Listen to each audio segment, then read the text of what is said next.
Good evening. I'd like to call this December meeting to order. I want to thank all of you for being here tonight, and we're going to call Balin Robertson to come forward and do the prayer and the pledge for us.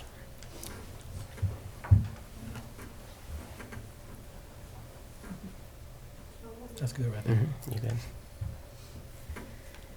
So will you please bow your heads? Dear Lord, please bless this meeting, Lord. And Lord, I pray that you put it onto every heart of every staff member and parent in here, Lord. The future of every child in the school building, Lord. And Lord, I pray that you lead every staff member in here to make the right decisions suited by you. And Lord, in your name I pray, amen. Amen.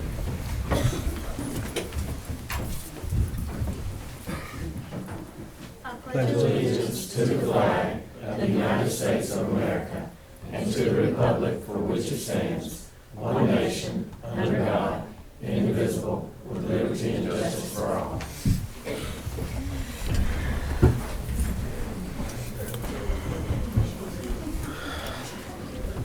All right, we have our consent items, which is our agenda, the rental of the high school cafeteria, and the minutes for the November 11th meeting. Do I have any questions about the consent items? If not, I'll accept a motion to approve those. Make a motion, we approve. Motion by Mr. Madison, second by Mr. Heitman. Thank you. We have no public participation. Yes, I'm sorry. All in favor?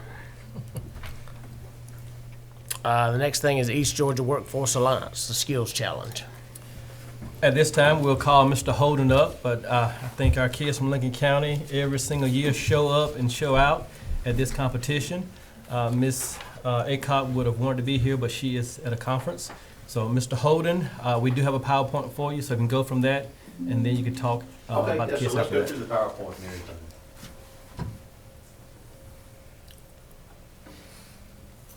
I want you to talk through the slide, I'm sorry. Okay, Yeah. okay, I can. Well, this is kind of at the very end. This was where we were. They have a construction cup and they have a welding cup. So the welding programs, we have welding fab, we have beginner welding, and we have advanced welding. And so long as our group of students gets the highest points, we win the cup. And so this year here, we won the cup, and it takes everybody. Everybody's scores have to get together. Everybody has to do, the best they can. And this is all of us. This is our whole crew here. And you can see the names there of everybody that participated. This is our welding fab team. This is Brooklyn, Tripp, and Will. I'll talk a little bit more about each of the students after we get through this. But yeah, they won first place in their contest. Grace Quarles won first in sheet metal. Finn McLeod, this is one of Mr. Connor's students. He took first in blueprint reading. Elijah Zimmerman, second place in beginner welding. James Rowland, second place in sheet metal. Advanced welding, Skylar Cardenas. And the thing that it doesn't say here about Skylar is Skylar's contest, it was a qualification. She had to get first, second, or third to advance to the state contest for Skills USA in February. And she got third, so she's advancing to state. Now this is Zach Grab. He did masonry for Mr. Connors. And this is Mason Holbrook. He's not here tonight, but he also competed in advanced welding. So, all y'all come on up here. I can talk all about y'all and everything.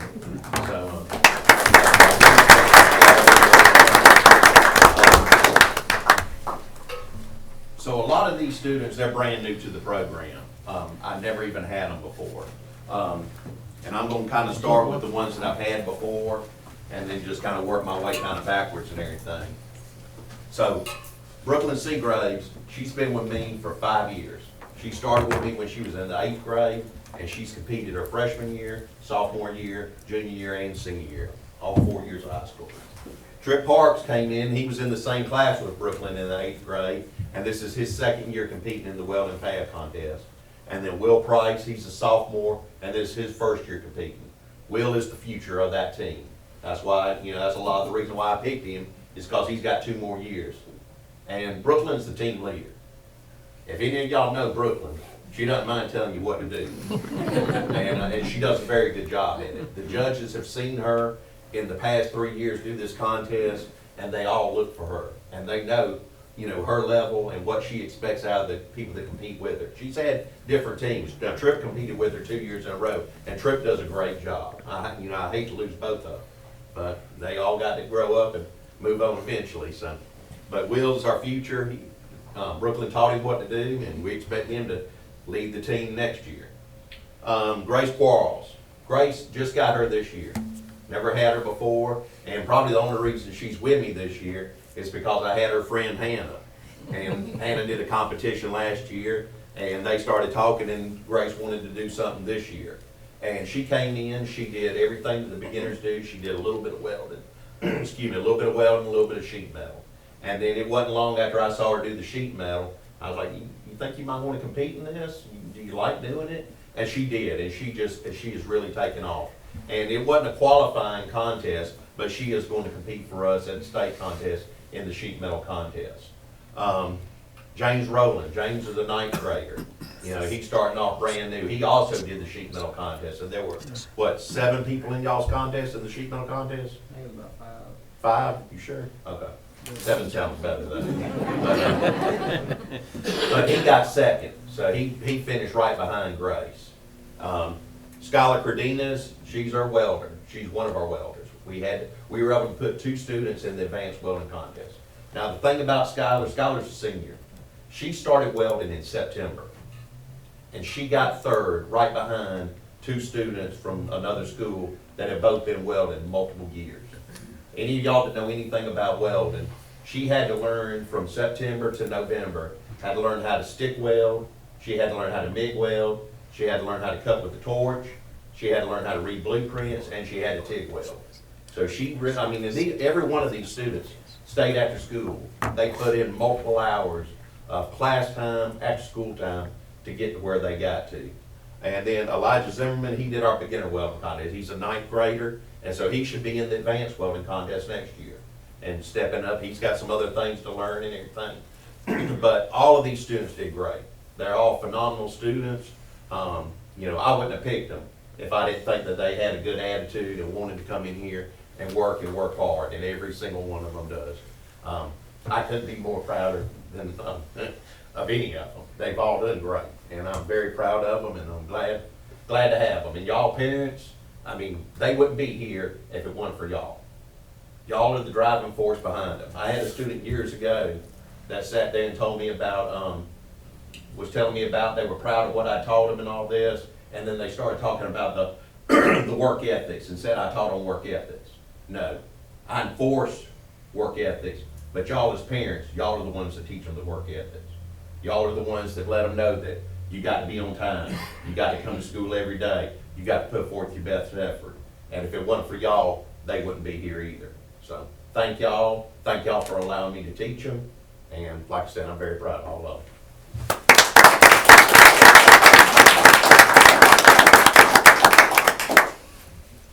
All right. Oh, so I don't know. It's the famous. Y'all can get a job right out of high school locally here in Lincoln.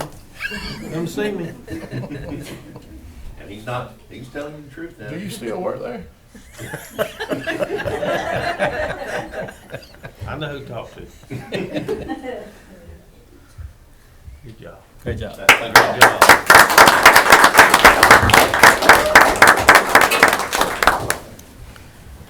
Congratulations, students, and thank you very much for your hard work. We appreciate you and what you do for our school system.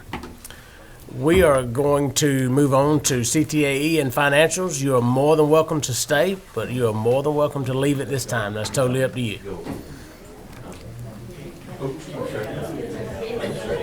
Hey, all right, hold on. Good to meet you, sir. Yes, sir.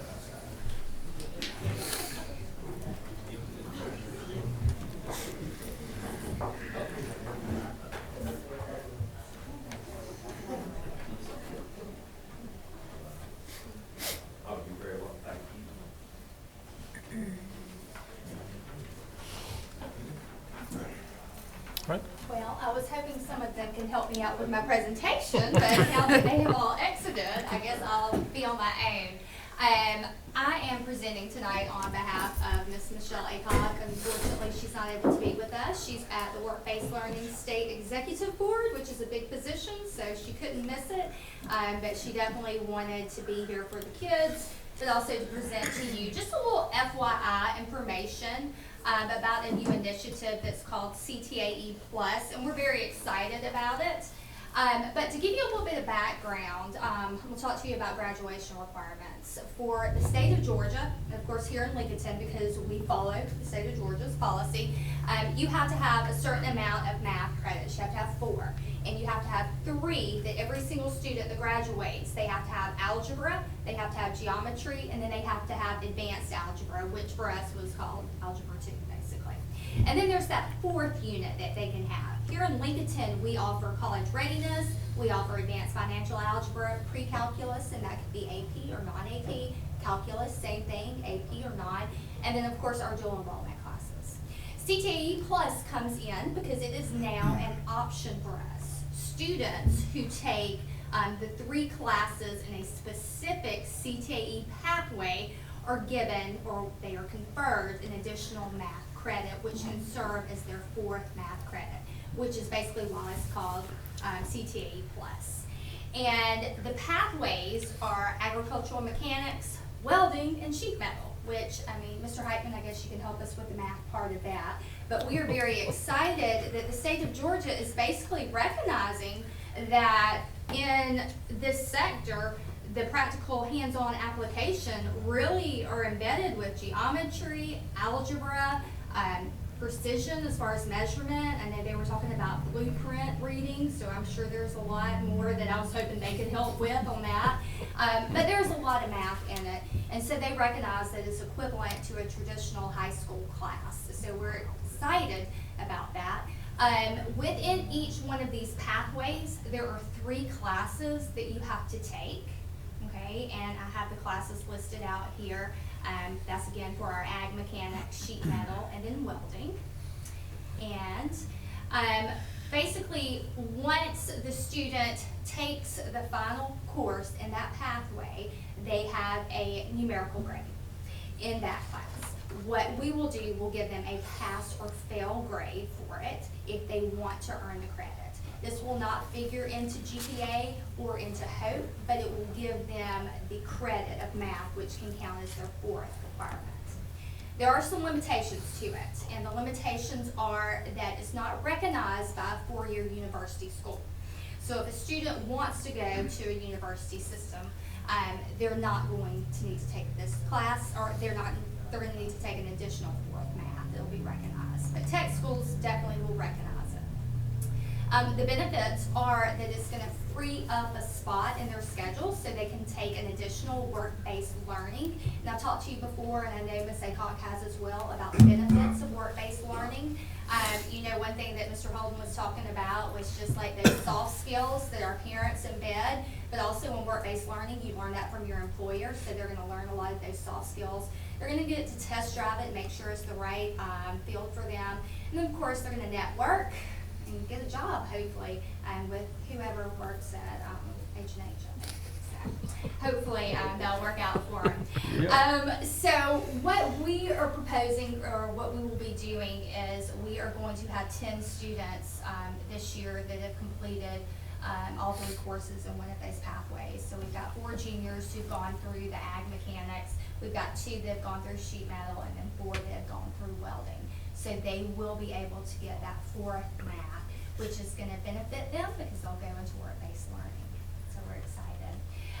The steps that Ms. Acock wanted me to tell you about is that basically when a student enrolls in that 3rd level, they're going to get a form that's going to be sent home to the parents, and it's going to definitely notate to them that, hey, this is not going to be accepted at a 4-year university, but it will be accepted at the tech college. Just we want to make sure that they're aware of those things prior to it. Once they're done, we're going to allow parents to accept or deny the credit. So if the kid did not pass that 3rd class, we don't want it to negatively impact them, so they don't have to get credit for it. And then finally, we'll post their grade as a pass, because the only ones that really are gonna accept it are the ones that pass, right? And that's definitely, again, not gonna affect their GPA, but it will help them, towards what they need for tech school if they do wanna go there. Ms. Acock is going to spend a good deal of time communicating about this. She's gonna go to all of the 8th through 11th grade classes, letting their parents, let them know about the program for that coming year, because this is something new and it is very beneficial. And then she's gonna do some ongoing advisement throughout the year. She's gonna work with the counselors, make sure they're annually updated, just so that everyone's fully aware, so that we can help benefit our kids. But overall, we're just really excited that the state's recognizing the value of this. Any questions? I think it's great. Thank you. Makes some kids happy too, won't it? This is a lot of kids. Yeah. All right, our next item is our financials.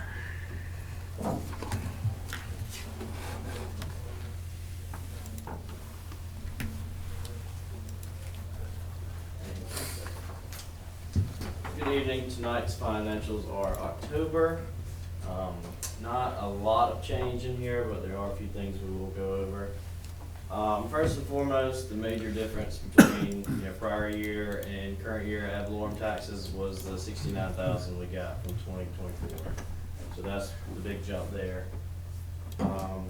Our intangible tax, our real estate transfer tax, and our title ad valorem are both up this year. Not really sure why. I think we budgeted about $8K a month for the intangible and real estate tax, and we're getting sometimes 10, 11, 12.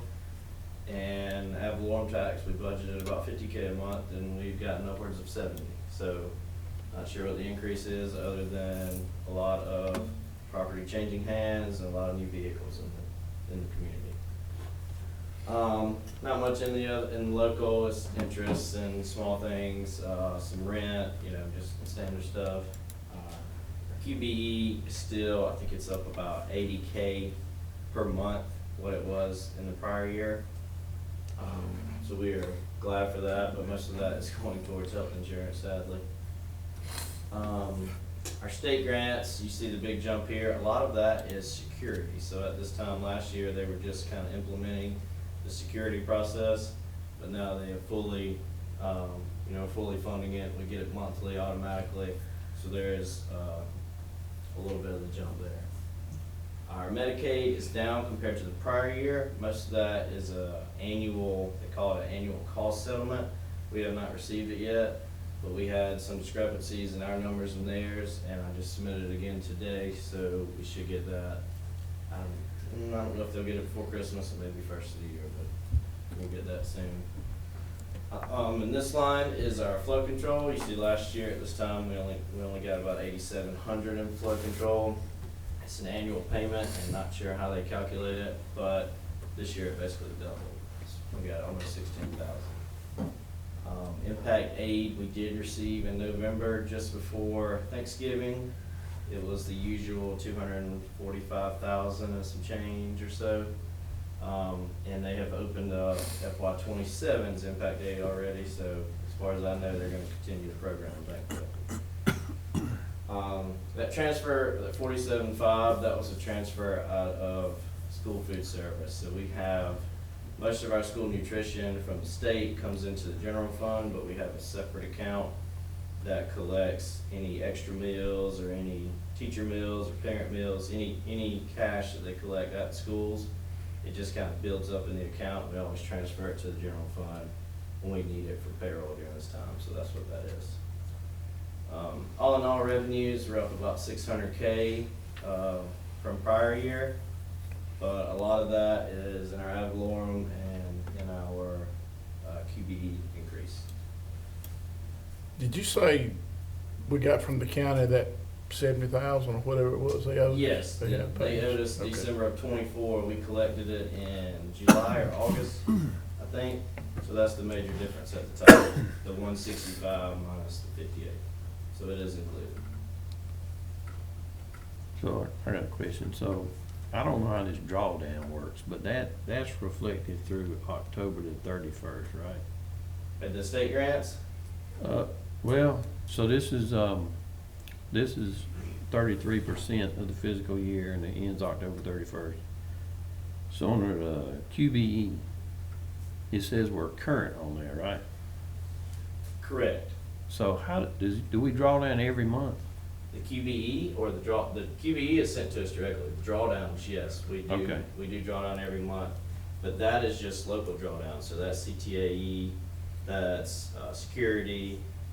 I'm blanking on the other ones, but it's not a lot of local ones. There's a preschool local one. But all the other ones, Title I, Title II, Title IV, Title V, all your SPED grants, they are different funds, so they do not show on this report. But Okay. we are up to date on those. I drew down everything last week through November. Okay, 'Cause you cannot, good. because it is a reimbursement, you cannot draw down until expense, so I can't draw down again until we run payroll, basically. Okay, okay, We are up to date on all of our federal grant drawdowns. okay, Yes. thank you. Yes, sir. We're only at 23% out of the 33, out of the quarter of the year. But a lot of that's just waiting on property taxes. I spoke to Ms. Lewis today. She said they have collected about 30%. Obviously, some of that is in November, but there's one big company that a lot of the mortgage stuff comes in, and they have not received that one yet. That's one she's waiting on. That's a major chunk. So hopefully we get it. Hopefully she gets it in mid-December and pays it out, but she doesn't know when it's coming, so. Any idea what the estimated we'll receive total? For us, I mean, we're budgeted to get a little over 6, like 6.2, and what we'll receive right off the gate, it's usually like 75% of that, like just in 1 month. So by February, we should have probably 95 for that. So when will the end of January or February, that's when she'll give us our first check? No. We got a check in November. Okay. I talked to her today. I think she's gonna wrap it up tomorrow, and she'll write more checks tomorrow through the end of November. And then, the prior, taxes collector always paid us around New Year's Eve. Okay. Like 29th or 30th, whenever they Yeah. were open. Right. She would just write an advancement. So I'm assuming we're still gonna do the same thing, but I did not find that out today. I'll ask her tomorrow. So no, we get at least 1 check a month, but during tax time, we usually get 2 Okay, during the big time. okay. Looking at our expenses, you can see they kind of mirror last year's. The same 2 things we've talked about, why they're high is workers' comp was paid so early, and our finance software, our sick leave software, was paid early. But a new one this month, so we sat down and we discussed why our M&O was so much higher than the prior year. And a lot of that is the 3 on there, the $175K for security, tennis courts, and pond clearing. So that was a major increase there. And it's due to transportation, so we just got approved last week to get half of the money back for the 2 new buses that we bought. But we have the buses, we have the titles, so they should be in the route, I would assume. Wonder what just happened? What, the state only gives us 88,000 per bus, but the buses were 162 the -ish. total. Yeah, the Yeah. total of what we're supposed to get, though. Yeah. Correct, Yeah, oh, okay, okay, we're gonna okay. get the total of what we Okay, should get, but it's okay. only half of what we had to pay. Right, right. So, we spent 325,000, we're gonna get 176 back, hopefully this Thursday. So they really hadn't gone up on their grants for the buses, but the buses have doubled in prices, I right? think when I started 2 years ago, buses were around 125, 130. When I got on the board, they were 95, I think. Now they're 160, and we get 88, it's like 110 a bus, I think. Somewhere around 88,000 a bus, and getting correct, they're double what we received from the state. That's something else we can talk to these government, these guys trying to be voted in. Yep. So that was to lead into this about, we are basically $1 million more expenses than prior year, but we are about 250,000 up on health insurance. A lot of that is local because a lot of that was the increase in the non-certs. 175K in the maintenance that we talked about. The 2 new buses was another 325K, so it adds up quickly.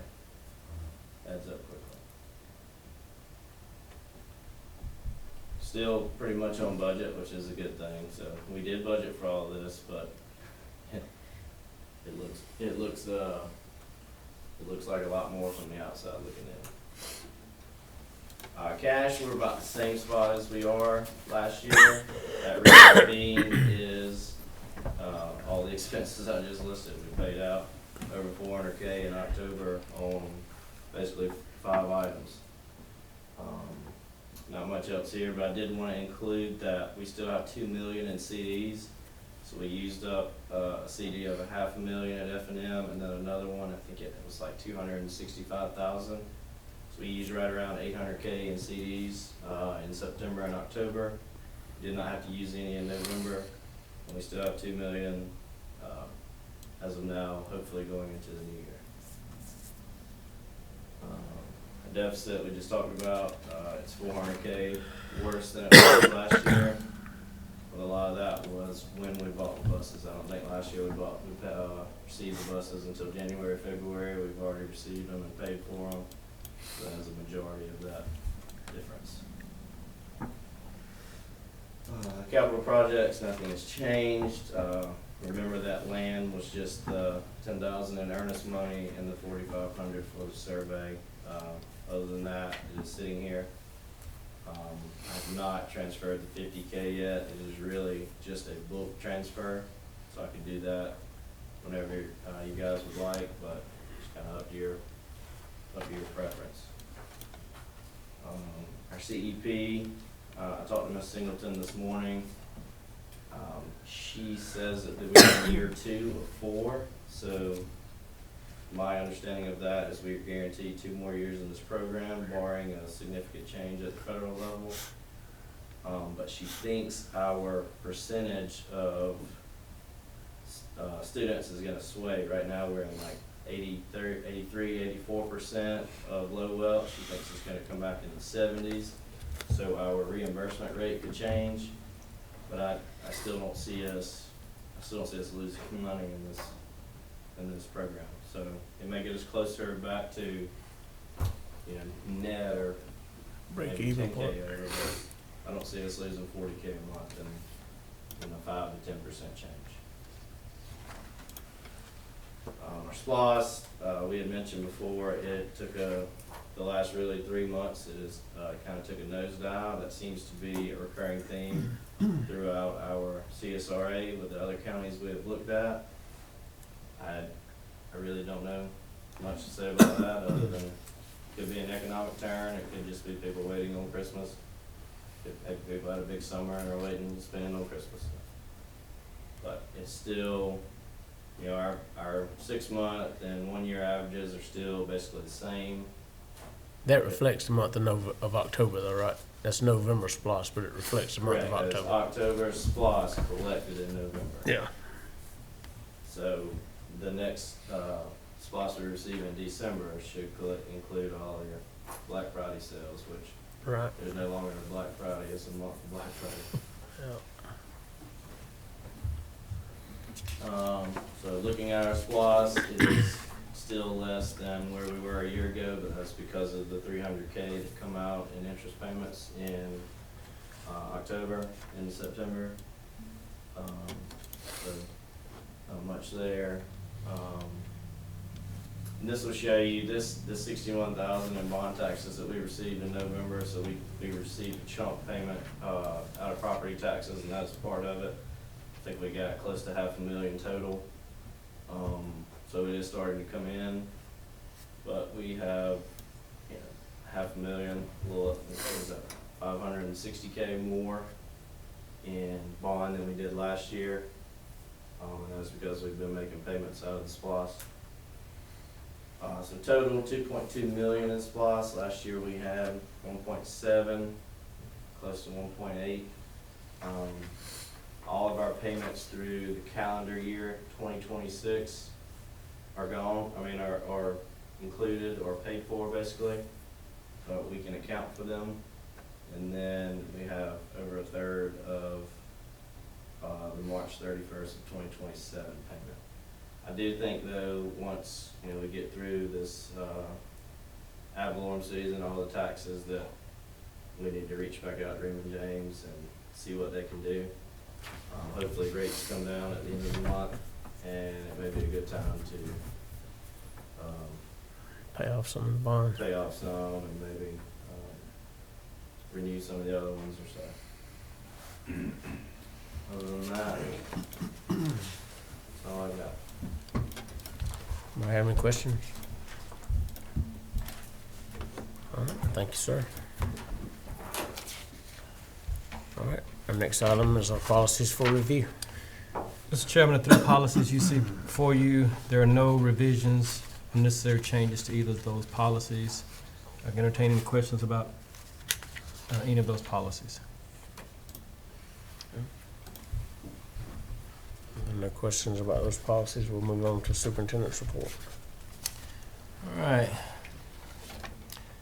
think excitement is in the air. Lincoln County Red Devils, we're headed back to the state championship. And it's been 20 years, and 19, 20 years. So we're all looking forward to it. That'll be Monday, December 15th at 3:30 in the Mercedes-Benz Stadium. That's a picture of all the coaches, managers, and team members there. We are so proud of all of them. Our starters, of course, our key players get a lot of credit, but we never sometimes give credit to those second stringers who have to go up against those first stringers to make them play better. So hats off to every single person on the team and on the staff. And that's the bracket, just to show the games we played through the 4 rounds. So again, we'll meet Bowden on December the 15th. And then the last one, just for information in case people ask you, I know they ask me all the time, how many state championships have we won?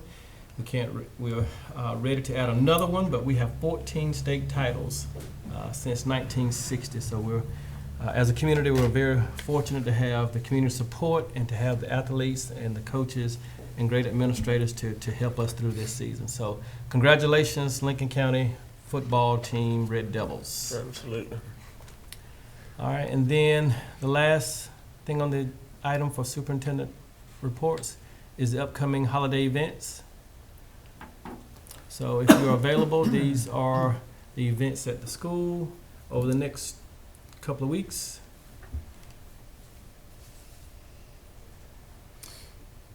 We will return to school on January the 2nd. That's a Friday. That's Teacher and Service Day, kids' holiday still.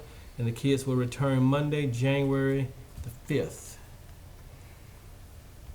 And it doesn't seem real. January 2026. This does not seem real just yet. So that's all I have, Mr. Chair. All right. No further questions. I'll entertain a motion to go to executive session. Motion by Ms. Heitman, second by Mr. Madison. I'd like to call this meeting back to order. Superintendent's recommended, and I make a motion that we accept the retirement of Dr. Chris Walski effective June 30th, 2026. Second by Mr. Madison. All in favor? Superintendent's recommended, and I'll make a motion that we hire Willie Story as a full-time custodian. Second by Mr. Madison. All in favor? Superintendent's recommended, and I make a motion that we accept the resignation of Anthony Wade as a custodian. Second by Mr. Madison. All in favor? And the superintendent's recommended, and I make a motion that we accept the rescinding of Anna Duncan's resignation that was turned in June 30th. I'm sorry. Accept the rescinding of her resignation that she turned in for 12/30/2025. Second by Mr. Heitman. All in favor? And I need a motion to adjourn. Mr. Heitman, second by Mr. Madison. Thank y'all very much.